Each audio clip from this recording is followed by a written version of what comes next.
Welcome to the Living the Dream podcast with Curveball. If you believe, you can achieve. Welcome to the Living the Dream with Curveball podcast, a show where I interview guests that teach, motivate, and inspire. Today, I am joined by a guest who knows that reinvention can happen at any point of your life. Raad, who is a digital investor and educator, and he helps people get rid of the 9-to-5 grind by investing in digital assets and creating online businesses. So we're going to be talking to Matt about that and how he helps people. I know we all, or at least some of us, want to get rid of the rat race and do something else. So Mike can help us with that. So Matt, thank you so much for joining me. It's a pleasure to be here, Curtis. Thanks for having me on. All right. Well, why don't you start off by telling everybody a little bit about yourself? Sure. As you said, we're about helping people quit the 9-to-5 through digital assets or online businesses. And I think, like a lot of people who are looking for freedom in their lives, particularly not just financial freedom, but time freedom, that was certainly my wife and I goal when we first met. So Liz is my business partner in this as well. And what we decided, Curtis, we grew up in rural Australia and we wanted freedom. We wanted to be able to, work ideally in a rural area. And for us, it was all about business. So we bought our first business. We actually met at university studying, but we realized a 9-to-5 job was not the way for us at all. And it wasn't going to give us the freedom that we wanted. So with the help of friends and family, we bought our first business. This was 30 years ago. And then basically we did things quite differently to most people. We never had a normal job ever. What we did instead was we made a career out of buying and selling businesses. And we were primarily buying, back in those days, manufacturing or wholesale import businesses here in Australia. And they're quite difficult. I don't recommend for any of your listeners to actually go into that space. They were bricks and mortar businesses and they cost a lot of money. And you also tie up most of your capital in physical inventory. So when we saw the internet coming along in the 2000s, it was actually Liz, my wife, who figured out, she said, "Hey, Matt, we can do what we've always done with bricks and mortar businesses, but we can just buy online businesses. It's heaps easier and we don't have to have physical inventory anymore. We don't have to have stock." So it worked really well. So we were already used to buying and selling bricks and mortar businesses. As I said, we'd made a career of it. And we just literally transitioned to the online space. And Curtis, it was just amazing. Like literally, so, in our bricks and mortar business, we had to export to America. With online businesses, we're in America within the very next day. Literally buy a website that's based in America and we've suddenly got access to 300 million people. So that was just a life changer for us. And also these websites work 24/7, while we sleep, literally. So no borders, and working 24/7, and you could buy multiple websites. So that's literally what we did. We're one of the first to figure out how to buy websites. This was 15 years ago, and we started buying up a portfolio of websites. Just like how I've seen on your podcast, you've got real estate investors coming on. So we kind of do what real estate investors do, but with online businesses. So instead of buying a portfolio of real estate, we bought a portfolio of online businesses. Absolutely. Well, why do you feel like people feel trapped in the 9-to-5 grind, and why buying digital assets is the way out? Because it gives you so much leverage. So there's a skill set you need to learn to be able to do this, obviously, because you need digital skills and you need to know the sorts of sites to buy. But I think in this day and age, the world is changing just so much. You can't rely on 9-to-5. You can't possibly get the leverage out of a job anymore. Wages aren't growing like they used to. and it's very difficult to get ahead. And so even Warren Buffett says, the world's most famous investor, He says you have to find a way to make money while you sleep, otherwise you're not going to get ahead. And I think that's where online businesses can come into it. So a lot of our clients, they've got I guess you call them side hustles, which are online businesses, and they're semi-passive, like they work without them having to turn up to do the work in them. And I think that's one of the most powerful things.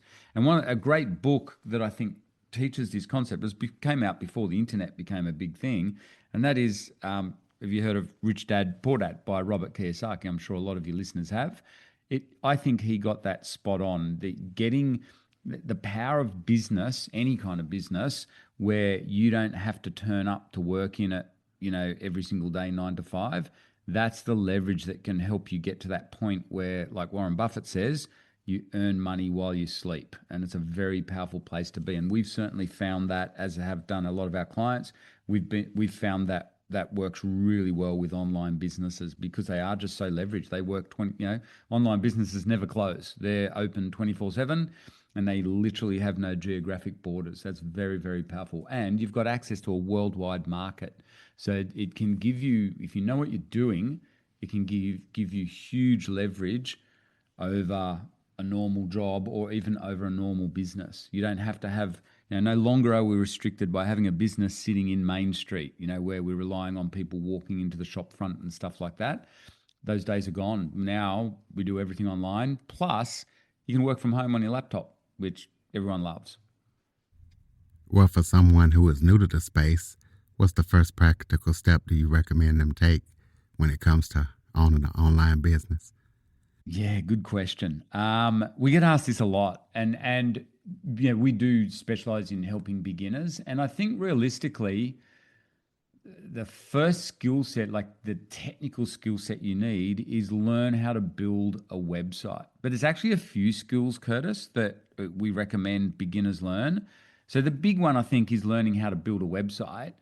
But secondly, is just even understanding how you make money online. Most people have no idea. They've never considered it, maybe like some of your listeners. So I think that's a big step as well, is just looking around at the different models or strategies that you can use to make money online. We don't recommend beginners start with e-commerce. So I know there's lots of courses out there promoting that. It's a lot harder than people realize with e-commerce, which is you buy physical inventory, you stick it in a warehouse, and then you sell it with an online website. That's quite tricky because that's the problems we had in our early days in bricks and mortar businesses, is managing stock or physical inventory. You've got to order it, you've got to store it in a warehouse. If you can't sell it, you get stuck with it. So we don't like that sort of a model. So even just simple things like that, realizing, well, what are the safest ways to make money online? So I think that's probably another big starting point. So I'd probably say they're the two main skills: is learn how to build a website, learn what different strategies there are for making money online. And then the third one in what we do, because we do something very specific, which is buy and sell online businesses. The third one, of course, is understand or learn how to do due diligence. So there's three big skills that you start out with. Well, let's talk about what mindset shifts someone needs to have to go from employee to digital entrepreneur. Yeah, that is an interesting one, because online it works very differently to. It's a really good question. One of my favorite topics, Curtis, is because we noticed this. So Liz and I have always been entrepreneurs for 30 years.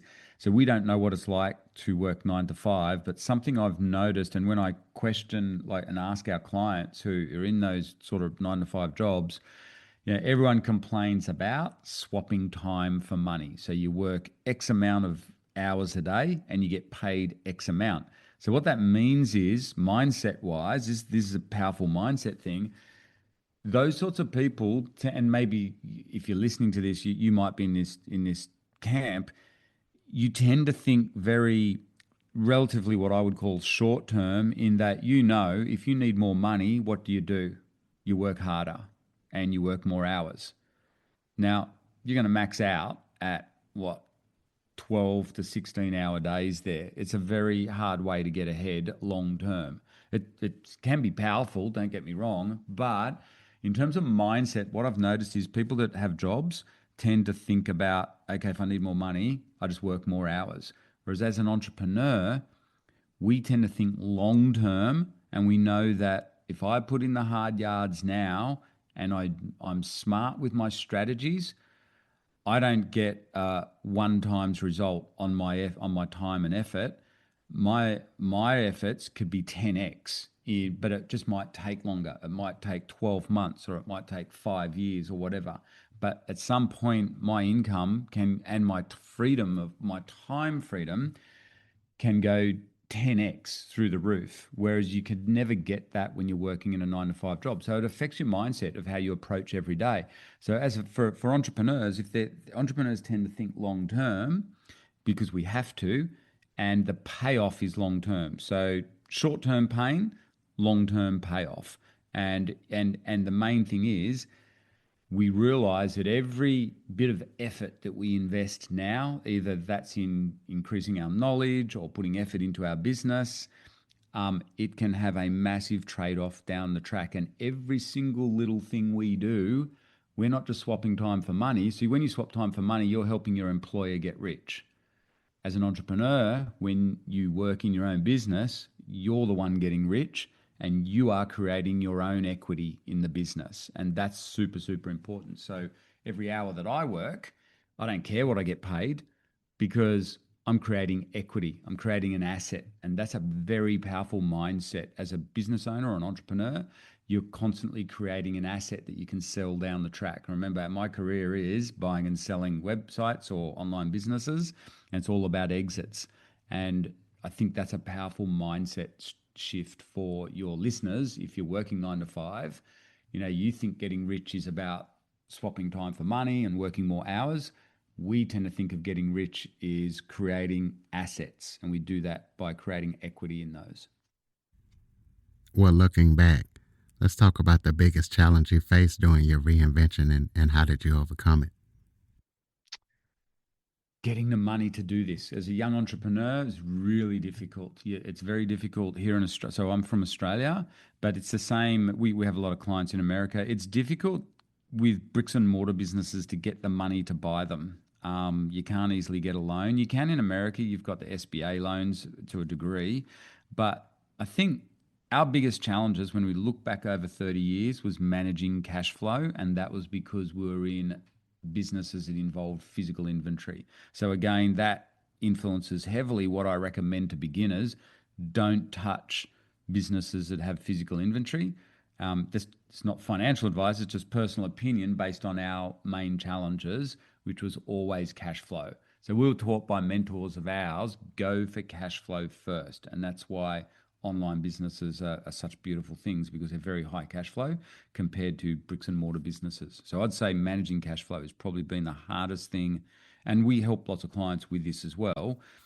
It's probably one of the hardest things we've experienced in business because of the physical inventory aspect. Let's take a quick break. Okay, everybody, it's Michael E. Cullen II. And I'm Sesame and Carta from the All Too Real 2 podcast. We're passionate about movies, TV, and pretty much all things pop culture. Dive into the chaos of failed sitcoms, direct-to-video sequels, and the quirky realms of cinema and TV. Join us every Thursday for your dose of All Too Real 2 entertainment. We'll guide you through debates like whether Howard the Duck qualifies as a superhero. Ponder if Larry the Cable Guy could be the new Rock or Schwarzenegger. Discover if some shows and movies should have stayed in the cutting room. Ever heard of a sitcom featuring that dictator with the funny mustache? Well, we watched it. We're dedicated to unraveling the peculiarities of pop culture, sometimes with awesome guests. So, if you're into the eccentric world of pop culture, listen and subscribe to All Too Real 2. Available wherever you find podcasts and on Age of Radio.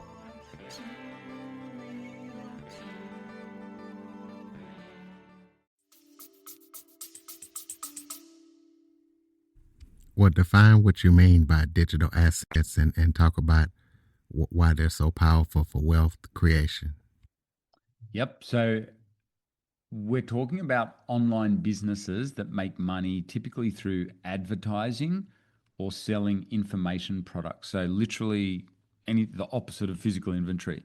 So they might be like a blog where someone blogs about traveling, And so when someone lands on that blog, there's ads, those ads that people click on where you can get paid for that, but there also might be sponsors. So hotels may sponsor you, or travel companies may do a sponsorship deal with you because you've got lots of traffic.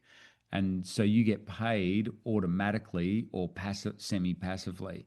And they're very powerful. That's just one example. There's lots of examples, but we tend to buy online businesses that are what we call passion sites, where people are passionate about a topic, they blog about it, and then they make money off either ads or affiliate commissions, where people, or selling information products like courses. That's another very, very powerful. That's more advanced, but you can make a lot of money selling courses online as well. We'll talk about the most common mistakes beginners make when trying to build an online business. I think most common mistakes is not understanding what they're doing and not understanding how websites work. So it's all about driving traffic. So online, there's two metrics that we live by, and one is profit and traffic. And beginners overestimate what they can achieve when they build a website. They don't realize it can take years to build them up. And so that's why you buy them, because they've already been built up. Okay, so that's one big advantage of buying. The other thing is beginners it also depends on what your strategy is. So if you are listening to this and you're thinking about going out there and buying a website, make sure you learn how to do due diligence. It's the number one mistake we see people make. They just blindly buy a website based on the good word of the seller without doing any proper due diligence. And you must do proper due diligence on a website. So that's probably the biggest mistake in that field. It's just like, when you buy real estate, you need to know, if you're buying, say, commercial real estate, which is a business, you need to know what you're doing. You need to have some knowledge and some experience there. It's the same with buying online businesses. So not doing proper due diligence is probably one of the biggest rookie errors that we see. Well, can you give us one of your favorite success stories of somebody who reinvented themselves because of your teaching? Yeah, sure. Oh, there's heaps. But I'm just thinking, like recently we had one of our students, Ashleen, who's in America. It took her a year to achieve this, but she was burnt out in corporate, working in Silicon Valley, and she knew nothing about buying websites. She heard us on a podcast, and she did our course, and she started out small, because that's what we teach, Curtis. We get to stop people making big mistakes. We suggest you buy small websites, like under $1,000 to get started, and then under $10,000 to get started. So she did exactly that and did really well. She bought these simple little sites in niches she knew nothing about. She bought like a fishing site, sewing site, crochet site, a site about cars. So she just practiced, did the reps, so did the work. And then what's happened with those sites, she's learned how to renovate them like you renovate real estate and fix them up. Plus, she's bought a much bigger site now, which is a 15-year-old website that no one else saw for sale, and it sells courses on Thai massage, like how to become a certified Thai massage practitioner. And it's been going for 15 years, and no one else realized the value. But because she'd done so much reps and training, she saw it and bought it. And that site now makes her anywhere from $3,000 to $5,000 a month. Plus, with her other sites that she's renovated, she's now earning around $8,000 a month on websites that she only works on like once or twice a week. So that's pretty impressive stuff. So for her, that's meant she hasn't had to go back to work. She can do this full time now. And, she's got these beautiful assets, particularly that Thai massage course selling website. 15 years old, consistently made money for many, many years. The original owner is going to stay on with her and help her transition it. He lives in Bali, so he's an expat. So it runs remotely. She can run it from anywhere in the world. So she travels a lot now. So she can travel around visiting family and things, which is important to her. And I think, Ashleen would agree, it's definitely transformed her life.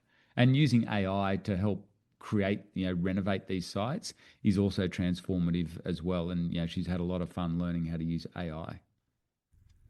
Well, let's talk about where you see digital asset ownership headed in the next 5 to 10 years, and what can people do to start preparing for that transition? Yeah, good. Well, that's the burning question at the moment. It's a really good question because we don't really know. It's an interesting space with AI. AI is definitely changing everything. So it's created challenges, but it's also created enormous opportunities. So, like with what Ashleen's found is the main big opportunity that AI has helped us with is outsourcing and automating things and reducing our staff or our team. You can basically run everything yourself now. If you just want a simple little side hustle, AI will help you run it. And particularly what's coming in AI, I think over the next 12 months. So, in terms of the future of digital assets, I think it's for those that know what they're doing, it's going to be very good because you've got to think about this, Curtis. Website businesses or online businesses are here to stay. Everything is done online now. Everyone's online searching. And even though people use AI, we still use the World Wide Web to search for things. And that means there's always an opportunity to reach the world. And so if you know what you're doing and know how to monetize things, and if you can figure out how to capture traffic, particularly if you can capture traffic in a very specific niche, that is hugely valuable these days. So what I think is going to become even more valuable is real information, real experiences. People don't just want AI opinions. They want real human experience, and they will follow people. That's why influencers are starting to get really big and things like that. And I know you can create artificial influencers to augment the real influencers, but it's really interesting watching what's happening. I think, online communities as a result of AI are going to become very, very valuable as well. That's probably my big tip there too. I think specific niche online communities are going to be sought after assets long term. We'll talk about any upcoming projects that you're working on that listeners need to be aware of.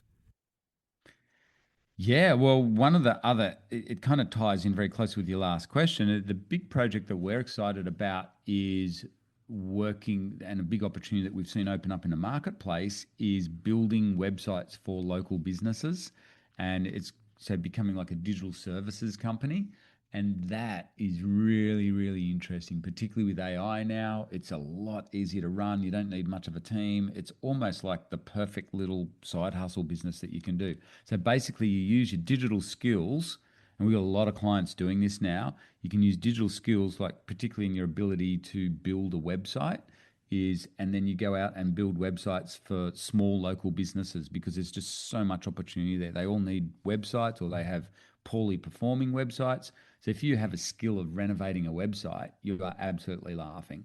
Um, we've got total beginner clients getting, you know, selling websites for anywhere from $1,000 to $3,000 each time they build a website, for your local electrician or your local plumber or your local hairdresser or your local doctor or your local accountant.